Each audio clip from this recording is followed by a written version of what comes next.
된다는 의미라잖아요. 넌 가만히 있어. 사진으로 남길 생각도 하지 말어.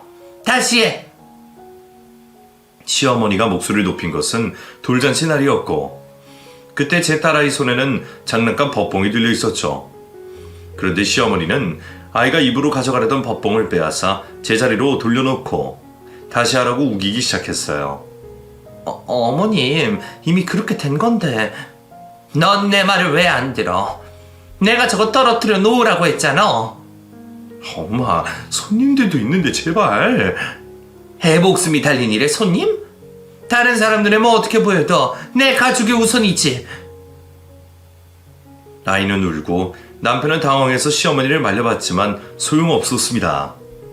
제가 그 자리에서 할 수 있는 최선은 우는 아이 손에 억지로 실뭉치를 가져가서 사진을 찍는 게 전부였고요.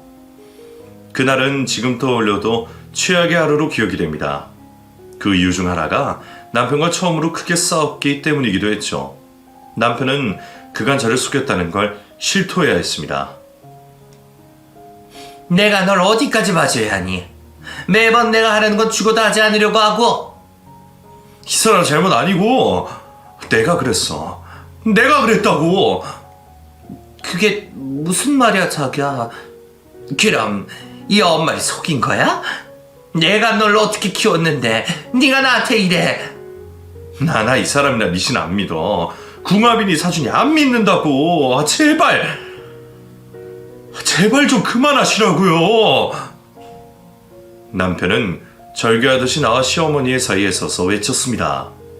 저는 둘의 말싸움을 들으면서 그간의 전후 상황을 알게 되었죠. 시어머니 역시도 저와 할머니와 크게 다르지 않을 정도였군요. 매해마다 부족을 써왔고 저와 남편이 궁합이 좋지 않다는 이유로 반대도 했답니다. 내가 누구 때문에 이렇게 사는 건데? 네가 어릴 때? 이유 없이 아팠는데 기도를 해서 나았다. 엄마 제발 그만 좀 해. 그거 겨우 하나잖아. 우리 둘 궁합 안 좋다고 했지만 지금까지 큰 다툼 한 번 없이 잘 살았어. 누가 못 산다고 했어? 살이 껴서 풀어주지 않으면 둘 중 하나가 죽는다는데. 너도 이제 자식 가진 부모니까 내 마음 알잖아. 누가 나 좋자고 하니? 엄마! 애도 내가 나으라고 할 때 낳았으면 명치도 길고 그랬을 텐데. 엄마, 좀! 가족 복 하나 있다고 해서 그걸로 겨우 허락한 결혼인데 죽으면 뭘 할 거야? 어머니, 저 가족 복 없어요. 이러니까 미신이지. 어디 뚫린 입이라고 함부로 말을 해? 엄마, 이 정도면 됐잖아요. 제발 이제 그만하자. 미신 좀 믿지 마시고요. 문득 어린 시절의 저와 제 품에 안긴 제 아이가 겹쳐 보이더군요. 비록 저는 그렇게 살았지만 제 아이만큼은 이런 일들을 겪지 않기를 바랬습니다. 우리 이혼하자. 자기 정말 이렇게까지 할 거야? 이혼이라니. 그렇게 저는 이혼 서류를 다 작성해두고 집을 나오게 되었어요. 그 사람을 여전히 사랑했지만 그건 저희 부모님 역시도 마찬가지였을 테니까 말입니다. 그간 모아둔 돈이 있으니 얼마간은 괜찮을 거라고 생각했죠. 하지만 집을 나가지 한 달이 채 되지 않았을 때 저는 돌아와 시어머니를 마주해야 했어요. 여기가 어디라고? 이 남편 잡아먹은 것이야. 차라리 날 죽이지 날. 새끼를 잃은 어미의 모습. 저는 그 모습을 생전 처음 봤습니다. 몸은 뒤로 넘어가고 목에는 핏대가 세워져 있고 자신도 주체하지 못할 정도로 떨고 있는 그 모습 말이죠. 저는 시어머니가 때리면 맞았고 머리채를 잡아도 가만히 있을 뿐이었어요. 솔직히 그때는 아무 생각도 나지 않았습니다. 남편의 영정사진이 너무 낯설게 느껴졌고 그 상황이 받아들여지지 않았거든요. 너만 아니었어도 안 죽었어. 널 찾겠다고 며칠 그러다가 교통사고로 죽었다고. 내 새끼 살려내. 내 새끼, 내 아들 살려내. 남편이 죽었다는 걸 받아들이게 된 것은 장례 절차가 끝난 후 한참의 시간이 더 흘렀을 때였습니다. 당장 짐을 빼서 나가라는 시어머니의 성화에 못 이겨서 집에서 아이의 옷을 챙기고 있었을 때였죠. 분명 찰컹하는 현관문 열리는 소리가 들렸거든요. 그래서 습관처럼 자기 왔어 하며 일어나는데 아무 인기척도 없는 현관을 봤을 때 알았습니다. 아, 이제 그 사람 안 오는구나 하고 정말이지 순식간에 눈물이 쏟아져 나오더군요. 장례식 내내 눈물 한 번 흘리지 않는다고 욕하던 시어머니처럼 평생을 사랑하던 아들을 잃은 어머니처럼 저 역시도 똑같이 울었습니다. 몸은 떨리고 혼자 까무러치고 가슴이 치고 발은 동동 굴렀어요. 그 사람이 없다는 것을 인정한다는 것은 제게 너무나 힘든 일이었습니다. 집을 나가지 않았다면, 그저 참고 또 참았더라면, 자꾸만 돌아오는 답변 없는 제 질문은 제 가슴을 찌르고 또 찔렀죠. 미안해. 내가 미안해. 나 때문에. 자기야. 여보, 내가 미안해. 울고 또 울다가 울음에 질식할 것처럼 목이 막힐 때가 있었습니다. 그럼에도 한 번 터진 울음은 그치지 않았고 기절했다가 다시 일어나 울기만 했어요. 정말이지 이 저주받은 삶을 끝내고 싶었습니다. 머리는 멍했고 초점을 잃은 눈에서는 눈물만 나왔죠. 차라리 죽는 게 덜 고통스러울 거라는 생각이 머릿속에 들었을 때 그곳에서 끄집어낸 것은 아이의 울음소리였습니다. 역시나 태어나버린 나의 아이, 세상의 전부가 온전히 나 하나일지도 모를 아이였죠. 미안하다. 엄마가 잠깐 미쳤었나 봐. 미안해. 엄마가 널 지켜줄 거야. 엄마는 절대로 네 곁을 떠나지 않을 거야. 약속해. 엄마 다시는 그런 나쁜 생각하지 않을 거야. 그렇게 집을 나와 아이와 저 둘이 함께 살았습니다. 살아생전 남편과 모아일군 모든 재산까지 포기하면서 말이죠. 그게 남편에 대한 속죄였습니다. 그리고 무엇보다 돈 문제로 시어머니와 얽히고 싶지 않은 마음이 더 컸어요. 하지만 막상 거의 가진 것 없이 낳았을 때 많이 힘들긴 했습니다. 아직 너무나 어린 아이를 데리고 할 수 있는 일은 없었거든요. 그나마 숙식을 제공해주며 일을 하게 해준 휴게소의 식당에서는 아이가 너무 울어서 결국 쫓겨나야 했고, 이전부터 안면이 있었던 사장님들도 난색을 표하셨습니다. 결국 저는 돌고 돌다가 한 농장으로 들어가 밭일을 하기 시작했네요. 하지만 그것마저도 여의치 않았습니다. 특히나 양파를 수확할 때는 먼지나 곰팡이 때문에 저조차도 힘들었기 때문이었어요. 그래도 이를 악물고 버텼습니다. 오로지 아이를 위해서 살겠다고 한 약속을 끝까지 지키고 싶었으니까요. 그리고 일을 할 때는 적어도 죽은 남편 생각이 나지 않아서 숨을 쉴만 했던 것 같습니다. 그렇게 다시 시간이 흘렀고 생활은 점차 안정기에 접어들었죠. 금전적인 여유로움이 아니라 하루 이틀 정도는 일을 쉬어도 불안하지 않은 그런 정도였어요. 그럼에도 이전보다는 좋았습니다. 무엇보다 어리기만 했던 딸은 무럭무럭 자라서 중학생이 되었고 공부도 제법 잘했거든요. 하지만 이내 그 시간들은 불안함으로 바뀌었죠. 늘 나쁘지 않다, 괜찮다라는 순간에 제게 안 좋은 순간들이 찾아왔기 때문이었어요. 그리고 그 불길함은 저를 피해가지 않았습니다. 엄마, 요즘에 살이 너무 빠진 거 아니야? 예전에도 말랐는데 지금 너무 빠졌어. 체질이야. 엄마는 남들처럼 다이어트 안 해도 몸매도 유지되니 좋기만 한데. 그래도 혹시 모르니까 병원이라도 가봐. 영양제? 그런 거 있다던데? 우리 착한 딸 이제 다 컸네? 고마워, 신경 써줘서. 그때 딸의 말을 들었더라면 상황이 달라졌을까? 시간이 흐른 지금도 괜한 생각이 들 때가 있어요. 하지만 어떤 큰 증상도 없이 제 몸에 자리 잡은 암을 발견한 건 그로부터 한참의 시간이 흐른 뒤였습니다.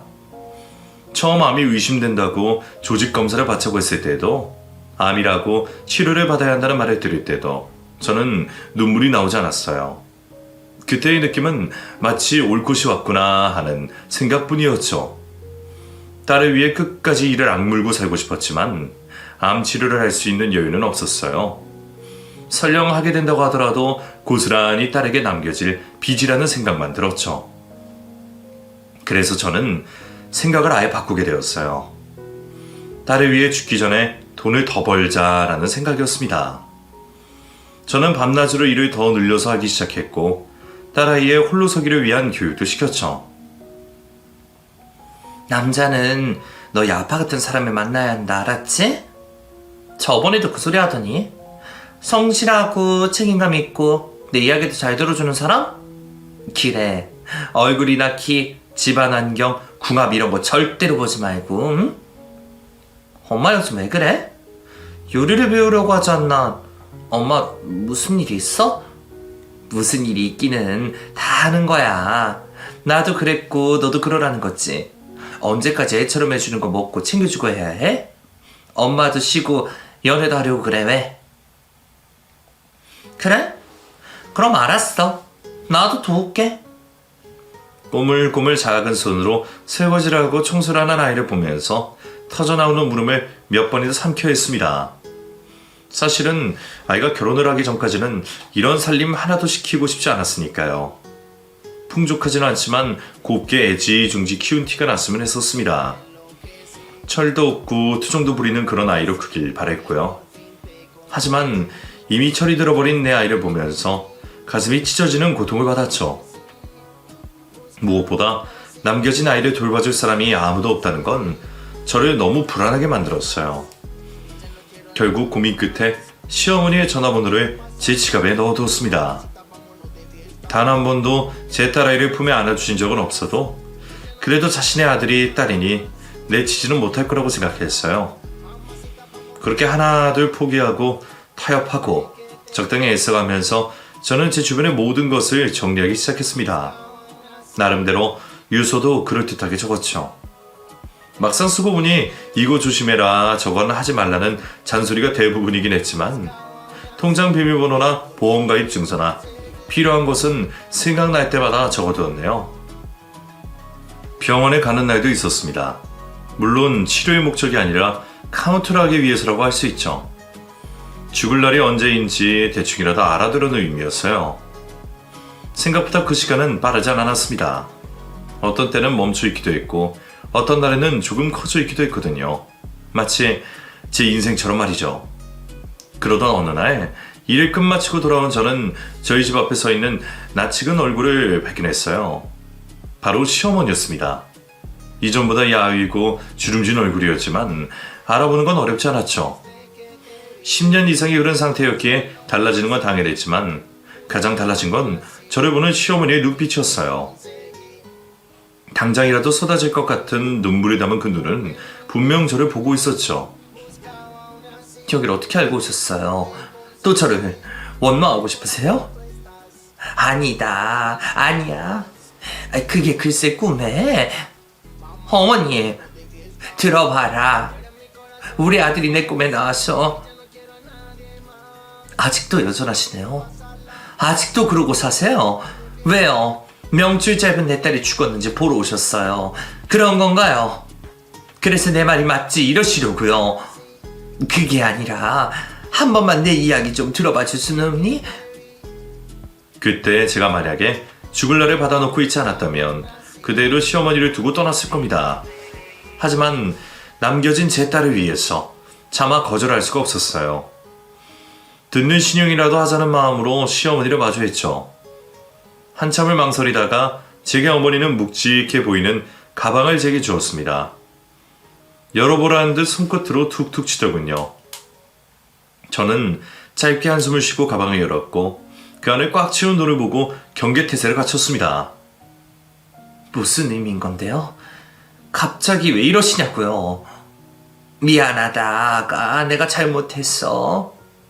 시어머니는 아주 천천히 자신의 이야기를 했어요.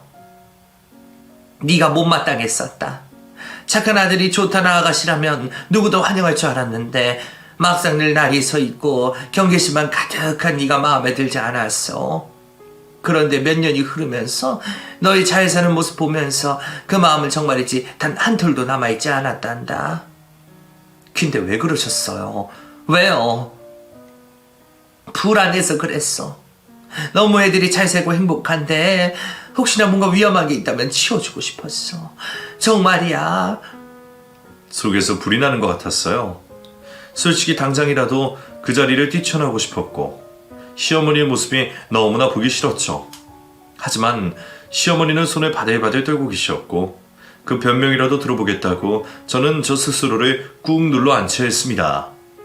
시어머니는 덤덤하게 이야기를 이어갔어요. 부적을 붙이고 구슬하고 그 일로 아들과 사이가 멀어졌던 일부터 장례식이 끝나고 저를 바로 내쫓은 이유까지 말입니다.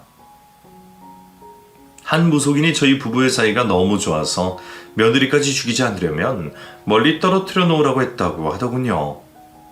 남편이 저를 데리고 가려고 한다고 말입니다. 어머님, 저 솔직히 지금도 치가 떨려요. 고작 그런 이유로 그럼 그래서 찾아오셨어요? 이번에는 왜요? 저한테 돈 주면 2배로 불려준다는 그런 말을 들으셨어요? 너 아프잖아. 너 아프잖아. 너 죽을 자리 찾고 있잖아. 저는 눈을 크게 떴습니다. 시어머니는 정말 아이처럼 소리를 질렀고 눈물까지 흘리고 있었어요. 혹시 무속인이 그런... 아니야, 이제 거긴 안 가. 아들이 나랑 마지막으로 나눈 대화가 그것 좀 믿지 말라는 말이었어. 그게 마지막이었는데 내가 어떻게 그걸 또... 아니다, 아가야. 정말 아니야. 그럼 그 사람이 정말 꿈에 나왔다고요? 처음에는 눈물을 뚝뚝 흘리고 있더구나. 내가 꼭 안아주는데도 우는 거야. 그래서 그 녀석을 쫓아냈다. 혹시나 정말로 널 데려가고 싶어하는 걸까봐 내가 유혹지기까지 했어. 그런데 간밤에 우리 아들이 꿈에 나와가지고 너 좀 꼭 살려달라고 하더라. 걱정 마라, 아가. 저는 이미 포기했어요. 아들 잃고 내가 너한테 모진 말을 했지만 아가, 나는 널 이대로 포기할 수 없어. 이 돈 얼마 되진 않지만 애비 사망보험금이라 시골에 집을 판 돈이야. 그리고 밭도 내놨어. 어쩌면 생각보다 금방 팔 수 있고. 그걸 왜 팔아요? 이제 와서 왜 그러시는 건데요? 저는 시어머니의 그 땅의 의미를 알고 있었습니다. 자신의 아들을 성명해주고 싶다고 말하면서도 유일한 재산이었던 밭은 끝까지 지켰던 것도 알았죠. 생전 남편은 이를 두고 어머니 평생을 그 땅으로 날 키우셨기에 단순한 땅이 아니라 가족이며 삶이며 인생이다라는 말을 한 적이 있었습니다. 늘 팔겠다는 말을 입에 올리셨지만 단 한 번도 진심이었던 적이 없다던 그 땅을 내놓으셨다는 말을 들으니 너무나 혼란스러웠습니다. 내가 미쳐서 아들을 그렇게 허무하게 보냈다만 아가, 너는 그렇게 못 보내. 차라리 내가 뭐든 주마. 내 장기가 필요하면 이식도 해주마. 그러니 제발 죽지 마라. 안 된다. 못 보내. 제발. 이대로 널 보내면 나도 죽는다. 내가 잘못했어. 내가 정말 잘못했다. 어머니, 내가 이렇게 빌 테니 치료를 시도라도 하게 해줘. 남은 가족들을 위해서 노력하게 해줘. 아가, 내가 정말 잘할게. 포기만 하지 말거라. 내 아들, 너와도 안 반길 거야. 그 녀석이 화를 잘 안 내서 그렇지. 화만 나면 며칠 동안 입도 안 열어. 넌 모르지? 너는 몰라. 정말 화 많이 낼 거야. 그리고 우리 손녀, 네 딸도 생각해야지. 이거 아니야, 힘이 늦었어요. 전 괜찮아요. 아무렇지 않고. 너도 무섭잖아. 이렇게 떨고 있으면서 왜 고집을 부려, 이거 사. 시어머니는 저희 손을 잡고는 저를 바짝 끌어안았습니다. 그리고 그와 동시에 저는 그 자리에서 목 놓아 울기 시작했어요. 눈물의 의미는 치료를 받는다는 희망도, 아이를 위한 마음도, 남편에 대한 그리움도 아니었습니다. 제 안에 늘 있었지만 외면하고 있었던 두려움이었죠. 살고 싶다라는 본능이자 간절한 마음이었어요. 그 누구도 원하지 않고 저 스스로도 포기해야 했던 마음이었는데 시어머니는 그걸 발견했던 겁니다. 주문처럼 제 귓속에 미안하다고 말하고 제 등을 쓸어주며 저를 달래는 시어머니의 품에서 저는 아이처럼 입을 크게 벌리고 울었죠. 저는 그렇게 치료를 받게 되었어요. 그런 제 곁에는 늘 시어머니가 함께 있었죠. 솔직히 치료는 죽고 싶을 만큼 제 몸을 힘들게 했어요. 마치 응달에서 서서히 말라가는 꽃처럼 시들어갔죠. 그럼에도 시어머니는 절 포기하지 않으셨어요. 제 딸도 마찬가지였죠. 우리 손녀는 아무래도 내 아들이 꼭 닮은 것 같아. 여기저기 뜯어오면 공부도 잘하고. 어머님, 그건 아니죠. 공부는 제가 어릴 때 잘했고 그 사람은 제가 성적을 물어봤는데 절대 아니더라고요. 한국말은 끝까지 들어봐야지. 공부도 잘하고 하는 건 널 닮은 것 같지만 얼굴은 그래도. 그 말 끝까지 하면 그 사람 충격받을 텐데. 저 임신했을 때도 자기 얼굴 닮지 말라고 기도하고 자고 그랬어요. 절에서는 삼천배도 하고. 아주 신이란 씨는 다 찾아갔네? 뭐 소원을 얼추 들어준 것 같긴 한데 나도 이참에 그쪽으로 한번 가볼까? 교회? 절? 어머님, 아유 알았어. 내가 며느리 무서워서 종교활동도 못해. 올해 저는 완치 판정을 받았습니다. 향후 몇 년간은 계속 검사를 받긴 해야 하지만 말이죠. 시어머니는 기적이라고 하고 저의 딸은 축복이라고 했지만 저는 병마와 싸우는 제 곁을 지켜준 두 사람 덕이라고 생각해요. 그리고 마치 우연처럼 기적처럼 일어난 일들도 딸이 제 유언장을 보게 되면서 적혀있던 연락처로 시어머니에게 알렸다는 걸 뒤늦게 알게 되었죠. 즉 둘이서 미리 연락이 오고 갔다는 게 꿈 이야기의 진실이었어요. 그런데 막상 제가 이를 추궁했을 때 시어머니 이렇게 말했습니다. 아프고 간절할 때는 때론 이런 미신도 꿈도 지푸라기에 같이만 있다면 상관없겠니? 난 말이다. 다시 그때로 돌아가도 똑같을 거다. 귀신이든 신이든 뭐든 팔 수 있는 걸 다 팔아서라도 널 살릴 거란 말이야. 2번, 3번 나는 절대 멈추지 않았을 거야. 저는 여전히 그리고 앞으로도 미신은 절대로 믿지 않을 겁니다. 하지만 요즘에 하나 어렴풋이 딱 하나는 인정할 수 있을 것 같아요. 제가 가족 복이 있었던 건 아닐까 하고 말입니다. 저 정말 행복하거든요.